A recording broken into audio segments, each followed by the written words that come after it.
Most of you aren't subscribed. Make sure to subscribe, as it helps out the channel. Without further ado, the series opens near a village that notices a rift appearing from beneath the ground, uncovering an old man who claims to be the king of a former kingdom. The old man utters that his kingdom had been held captive by an evil magician, offering to hand over the kingdom to whoever defeats said magician, suddenly vanishing into dust. Moving forward in time, we follow several adventurers pitted against a mighty dragon, all working together to pick away at the dragon.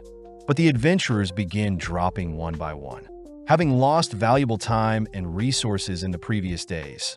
Laos Tudin, the leader, and our MC, is seen lost in thought, planning their next course of action after defeating the dragon. But suddenly Fallon, Laos's younger sister, shoves Laos away, helplessly watching as Fallon is snatched up by the red dragon. Scanning the area, Laos realizes his party has completely been wiped, watching as Fallon casts one final spell out of desperation, sending Laos and the entirety of the party back to the surface. Waking up in a field, Laos is called by Marcel Donato, notified that everyone had escaped the dungeon, all but Fallon herself. Laos is horrified to realize that her magic couldn't rescue her from the jaws of the dragon, asking for everyone to prepare to re-enter the dungeon, but Marcel reveals that everyone's gear had been lost when they were transported out of the dungeon. Chilchuck also joins the conversation, revealing that two of their party members have resigned, having been scouted by other parties. Laos knows exploring dungeons costs money to hire companions, buying equipment, and purchasing food, wondering if they could sell their current items to cover their expenses, but Chilchuck says they're nowhere near their goal.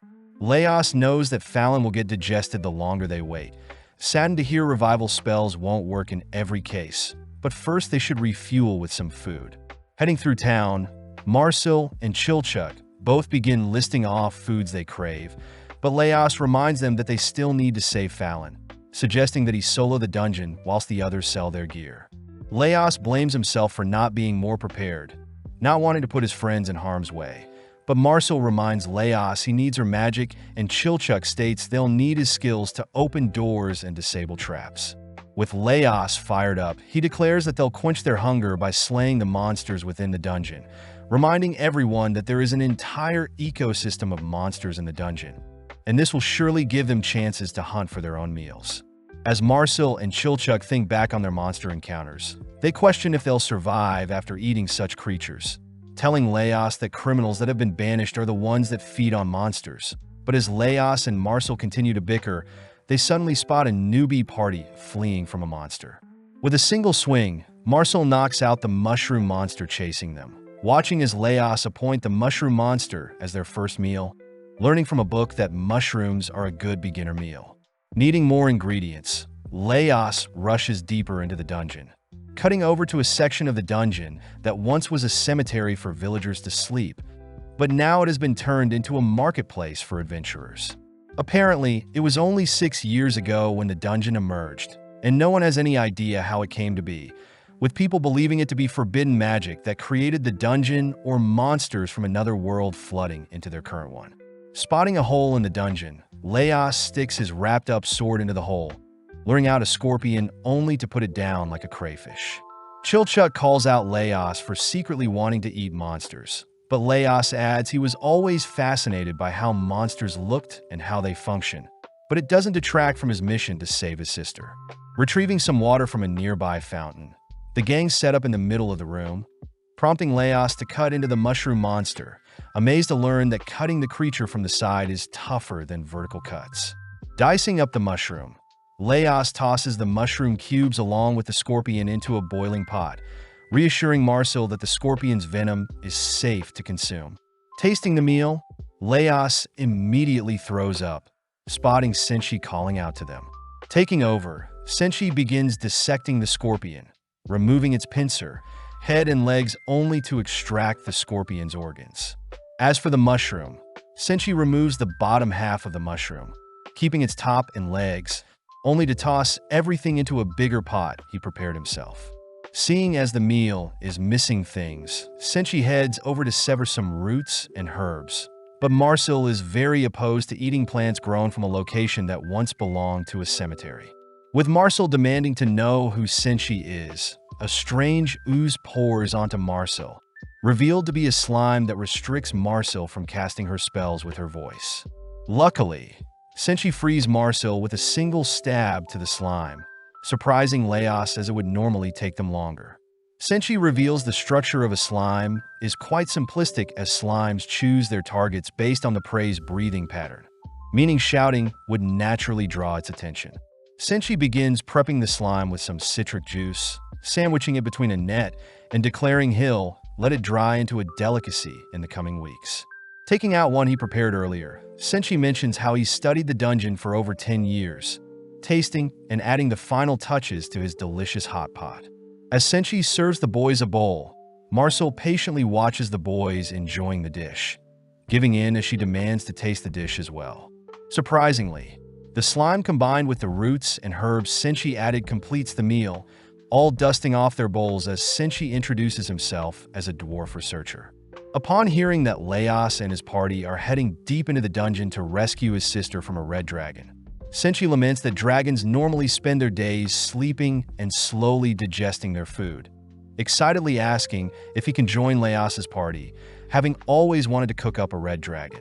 Although the gang are surprised by Senshi's enthusiasm, they accept Senshi as a member, all leaving the first basement floor only to head into the second basement floor filled with massive trees and greenery.